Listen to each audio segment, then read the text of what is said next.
a successful doctor, a mansion worth over $1 million, and a secret, intimate relationship that ended in a brutal crime. This is the story of the case involving Dr. Devon Hoover, a case that shocked the city of Detroit.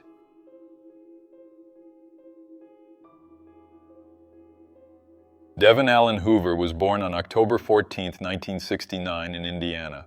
His parents, Daniel and Jean Hoover, were described as loving and never letting their children lack anything. The family was said to be middle class, and Devon stood out from a young age for his intelligence. Devon had a normal childhood and adolescence, and according to relatives, he was one of the top students at school. As an adult, he graduated from the Indiana University School of Medicine, specializing in neurosurgery, focusing on spine and neck disorders. Devon was described as an exceptional doctor who excelled in almost everything he did. This guaranteed him great success in his profession. In 2008, Devon bought a 9-bedroom mansion in the historic Boston Edison neighborhood of Detroit for around $1.2 million, according to real estate estimates. The mansion, totaling 200 square meters, was sophisticated and meticulously decorated with antiques and classical art.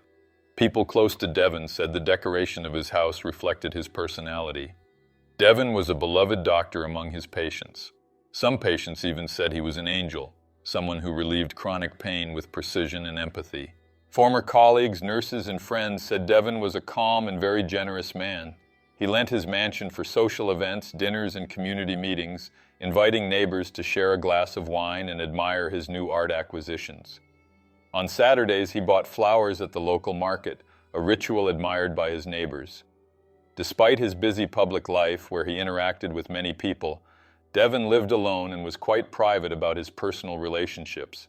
He never married, and sources suggest he was gay, maintaining discreet relationships, possibly to avoid judgment or rumors that could damage his image and reputation.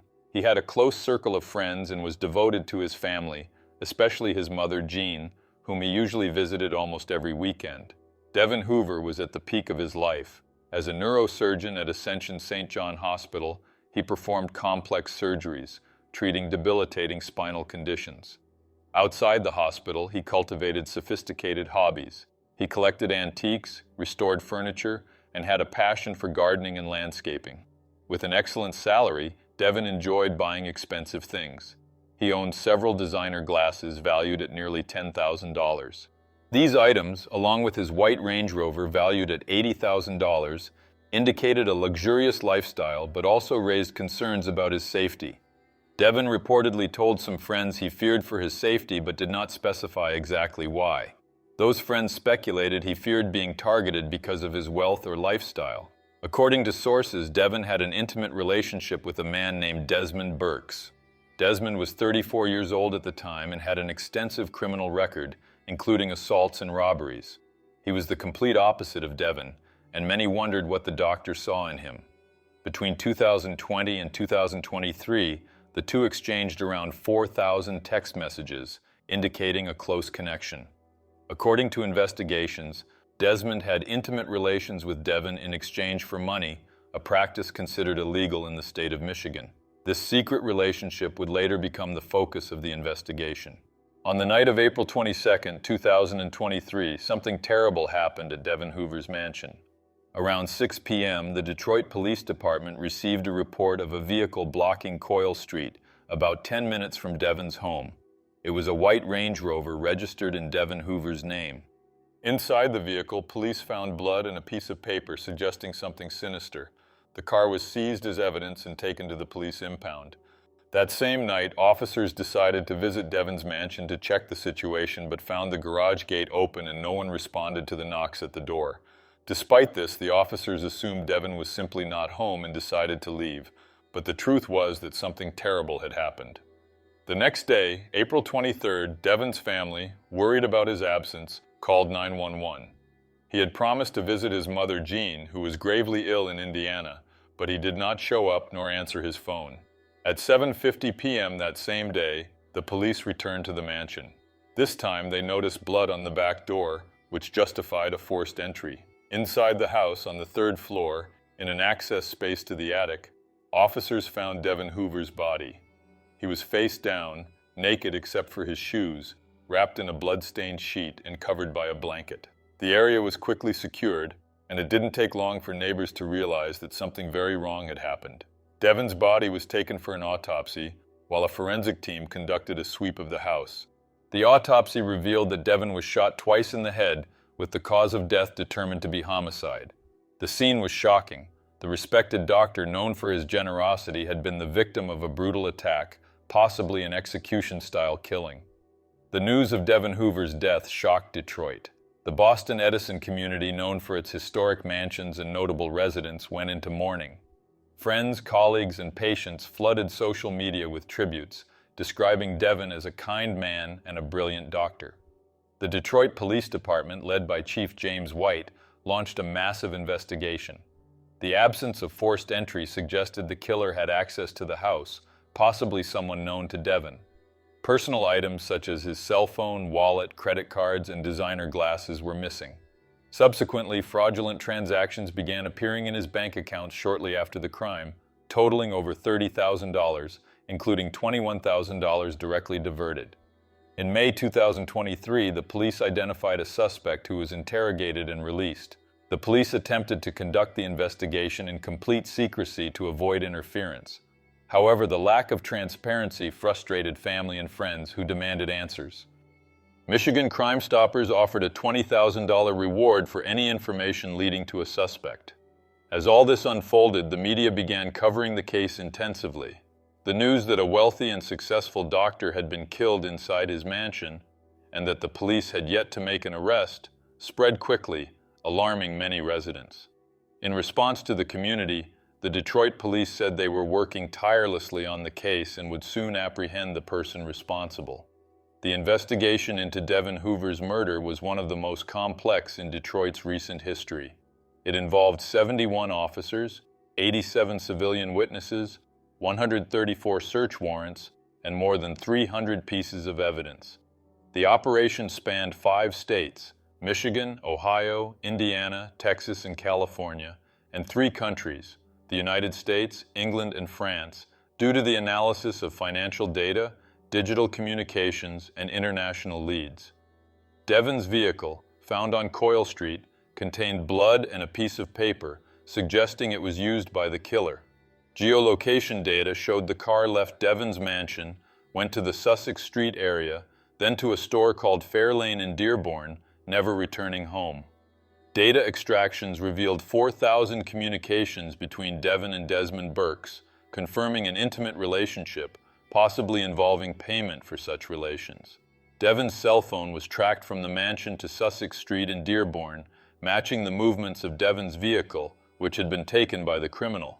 When analyzing footage from security cameras installed on nearby streets, police saw a man parking the Range Rover on Coyle Street. In the same footage, he can be seen getting out of the vehicle carrying a bag and limping. Police presumed the bag likely contained items stolen from Devon. Overall, the police reviewed hundreds of hours of video captured by dozens of cameras installed along the routes the Range Rover traveled. An additional 77 body cameras and 24 surveillance locations provided hundreds more hours of footage. Later, the police identified the man seen in the footage getting out of Devon's vehicle carrying a black bag. It was Desmond Burks, someone police already suspected due to data extraction showing messages exchanged between him and Devon. With this, Desmond became the prime suspect in the crime. Officers then went to his house on Sussex Street, the same location indicated by the Range Rover's geolocation data. At Desmond's house, police found a designer watch belonging to Devon, valued at $6,000. Another watch, valued at nearly $8,000, was found at an address linked to someone close to Desmond. The more than $30,000 stolen from the victim's account were never recovered, but it was discovered the funds were transferred to accounts linked to Desmond and people he knew. Additionally, Desmond used the victim's credit cards to make some purchases before they were blocked. The murder weapon was never found. Desmond likely disposed of it after the crime and did not disclose its location to authorities. Forensics found Desmond's DNA and fingerprints in the car and at the victim's house. These pieces of evidence, combined with security camera footage, proved that Desmond Burks had possession of the vehicle and was at the mansion. According to police, witnesses' reluctance to share personal information about the victim complicated the investigation. Police said many people close to Devon knew about his relationship with Desmond but chose not to reveal everything to protect Devon's image. The prosecution highlighted that it took over a year to analyze 2 terabytes of digital data, including 44 video interviews and 40 cell phone extractions. Desmond Burks, 34, was a Detroit resident with a long criminal record, including robbery, assault, and illegal firearm possession. Living on Sussex Street, Desmond had a neck injury that caused him to limp, a detail captured on surveillance videos. Desmond was also charged with another crime in May 2024, the murder of Salah, an 87-year-old man, in a violent traffic incident in Dearborn. He assaulted Salah after a collision, leaving him unconscious on the street. Salah died a few days later. Though unrelated to Devon's case, this incident reinforced Desmond's image as a violent individual. On August 7, 2024, Desmond Burks was formally charged with the murder of Devon Hoover. The charges included first-degree murder, robbery, use of a computer to commit a crime, possession of a firearm by a felon, and 3 firearm-related charges. The preliminary hearing began on June 17, 2025, at the 36th District Court. The prosecution presented evidence including surveillance videos, geolocation data, and fraudulent transactions. Desmond's mother, a witness, provided incriminating testimony, although details are limited. On June 26, 2025, the judge ruled there was sufficient evidence to proceed to trial. Desmond was held on a $1 million bail.